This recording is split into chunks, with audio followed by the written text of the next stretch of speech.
আসসালামু আলাইকুম viewers, tasty cooking easy way থেকে আপনাদেরকে শুভেচ্ছা। আমি আজকে আপনাদেরকে বানিয়ে দেখাবো ডিম আলু পরোটা। দেখুন, এটা দেখতে যতটা সুন্দর, খেতেও এটা অসাধারণ। আপনারা মাত্র 3টি উপকরণ দিয়েই বানিয়ে ফেলতে পারেন ডিম আলু পরোটা।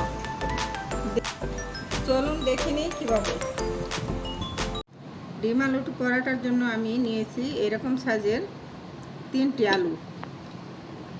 আলুগুলি আমি সিদ্ধ করে ম্যাশ করে নিয়েছি।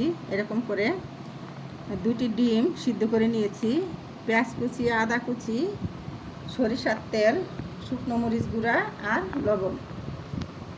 এখন আমি ডিমগুলি কুচি করে নিব। এরকম ছোট ছোট করে টুকরো করে নিব। আমি ডিমগুলি আমি এরকম ছোট ছোট করে কিউব করে কেটে নিয়েছি। ভর্তার জন্য আমি এখানে 5টি শুকনো মরিচ নিয়েছি।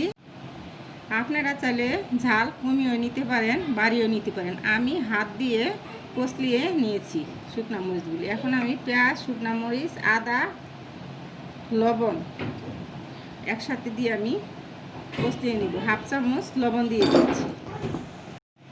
আমি এখানে 1 চামচ সরিষার তেল নিয়েছি। এখানে তেল দিয়ে আমি কষলিয়ে ভর্তাটি বানিয়ে নিব।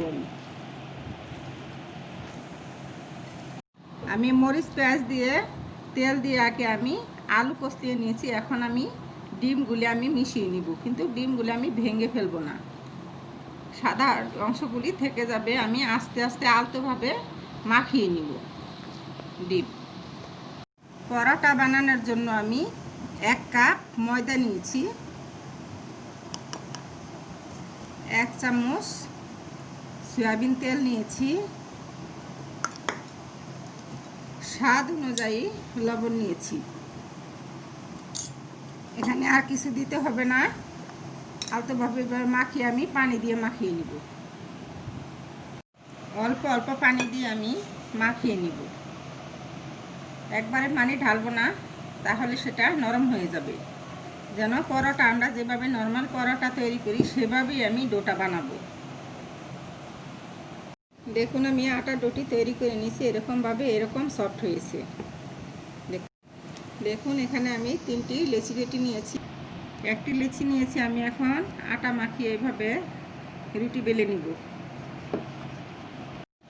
দেখুন, রুটিটি আমি বেলে নিয়েছি। এরকম পুরো করে নিয়েছি, বেলে পাতলা করে রুটিটা বেলে নিয়েছি। এখন আমি এখানে ভর্তা নিয়ে নিচ্ছি এটার উপরে দেওয়ার জন্য। ডিম আলুর ভর্তা।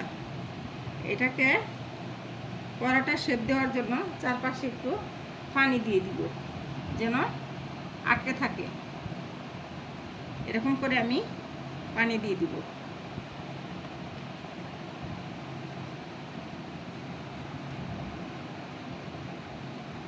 এখন আমি এইভাবে মুড়ে নিয়েছি।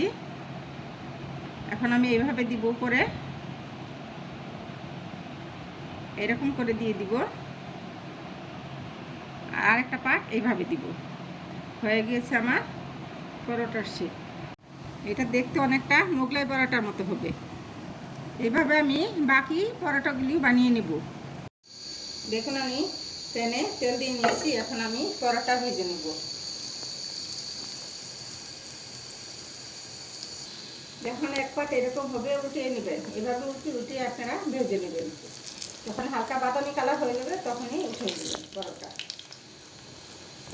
দেখুন, এমন বাদামি কালার হলে উঠিয়ে নেবেন আপনারা। দেখুন, তৈরি হয়ে গিয়েছে আমার ডিম আলুর পরোটা। আপনারা এইভাবে বাসায় অবশ্যই ট্রাই করবেন। এটি দেখতে যত সুন্দর, খেতে অতটাই মজা।